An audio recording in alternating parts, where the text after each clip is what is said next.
This message comes from NPR sponsor Carvana. Carvana has made financing your next vehicle as smooth as can be. You can get pre-qualified in just 2 minutes, and you'll have real terms personalized just for you. Visit Carvana.com to get pre-qualified today. Hey, it's NPR's Book of the Day. I'm Andrew Limbaugh. So Nobel Lit Prize Day is always a scramble for us at the Culture Desk at NPR. We've got some background info and research done on some of the perennial names people toss around. Always the bridesmaids, never the bride, that type of thing. But when Abdulrazak Gurnah won, I admit I wasn't super familiar with his work. So I spent hours talking to his fans and peers and listening through some of his lectures to get his vibe. And the big takeaway I got is that he's interested in mining the complexities of post-colonial life. It's not as simple as just like colonizer equals bad. That's something he gets into in this interview between him and NPR's Scott Simon. It's about Gurnah's new book, Afterlives. And Gurnah talks about the attraction of power and how alluring it is for the conquered to join the conqueror. NPR's Invisibilia goes deep on the questions that keep us up at night. Are you my best friend still? ? If you had all the power you wanted, what would you do with it? What's the thing I want? That's hard. What good is vision without a big one? Listen to Invisibilia wherever you get your podcasts. Listening to the news can feel like a journey. The 1A podcast is here to guide you beyond the headlines and cut through the noise. Listen to 1A, where we celebrate your freedom to listen by getting to the heart of the story together. Only from NPR. A new novel takes us inside the lives of those who are often overlooked in literature and history. They are not kings, queens, warriors, writers, or religious leaders, but people trying to get by.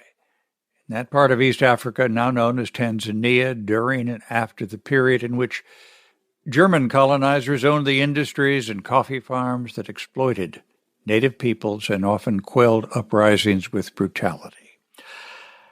Afterlives is Abdulrazak Gurnah's first novel published in the U.S. since he won the 2021 Nobel Prize for Literature.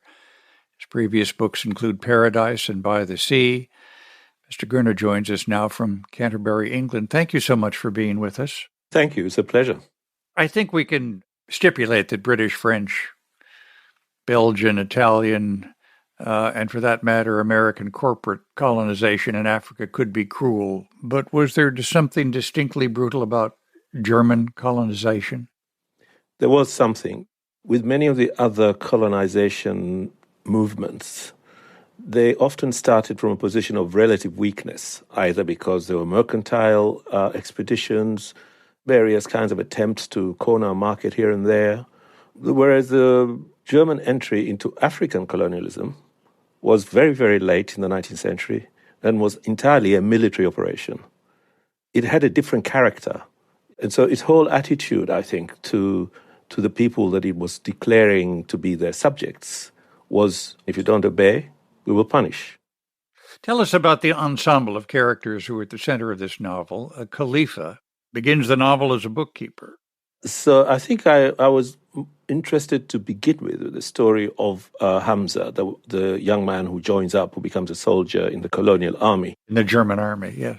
Starting off with that story as a core story. But then I began to think about the other people that he would know, that community in which he returns, in which he finds himself. Then I thought of this figure, Khalifa, who becomes both a mentor, but also somebody who offers us, as readers, I think, another kind of consciousness or point of view that allows us to see the things that some of these figures do, but from a different angle.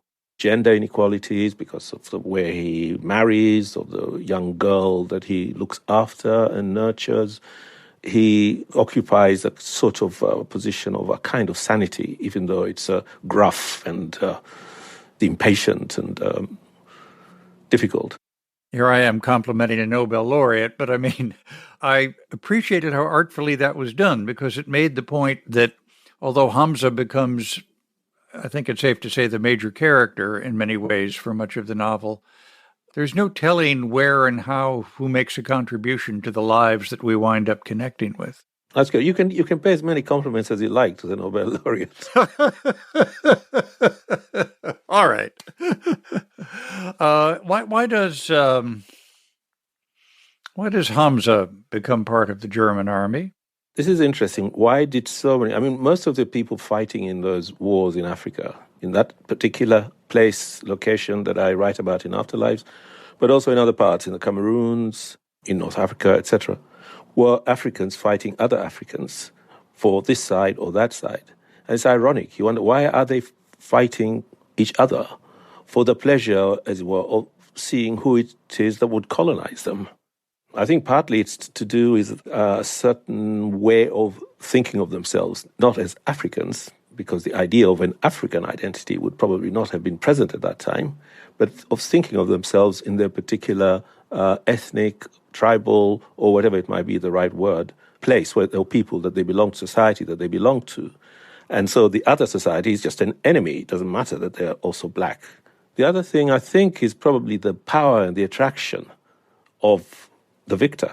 The conquered join the conqueror because of the prestige of the conqueror and money, employment, and perhaps power. Yeah.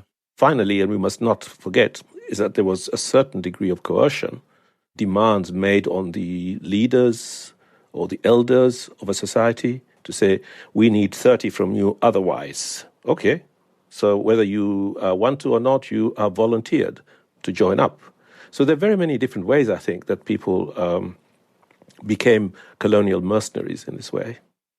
Hamza has what I'll refer to as a complicated relationship with a German officer who exhibits kindness towards him, but a kindness that can be suspect.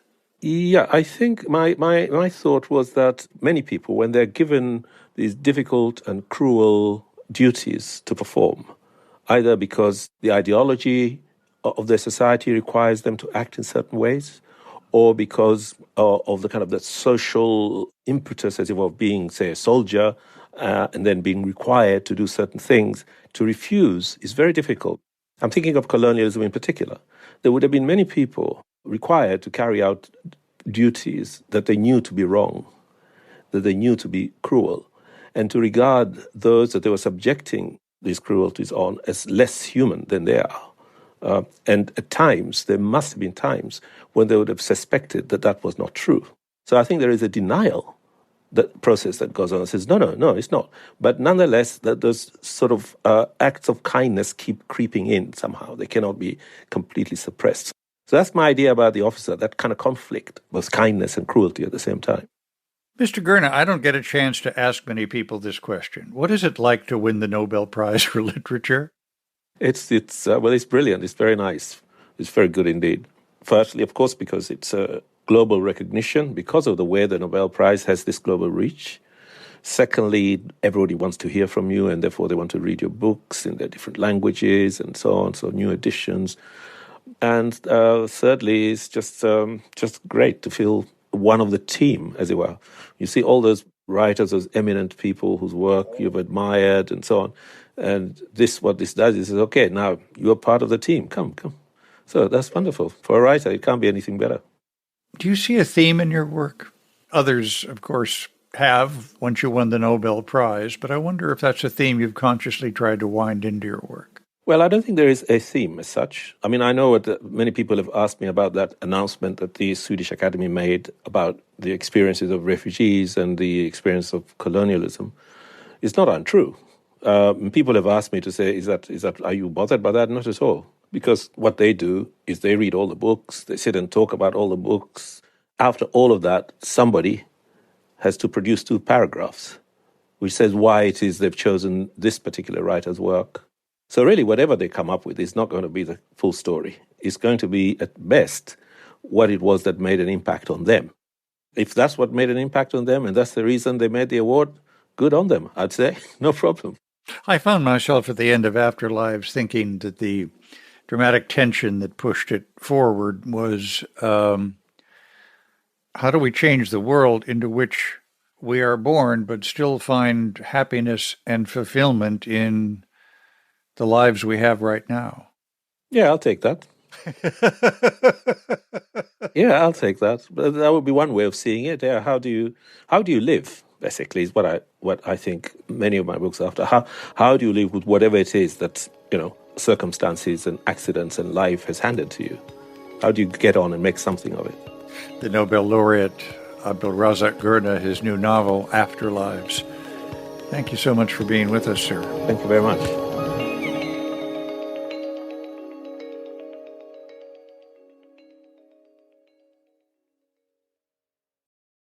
Discover a social media empire on a mission to reconstruct America using guns and Facebook. Welcome to No Compromise, podcast winner of the 2021 Pulitzer Prize for audio reporting.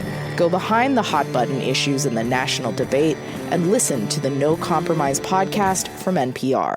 On the StoryCorps podcast, we believe a lot of the most interesting stories are right there in front of us, waiting to be told.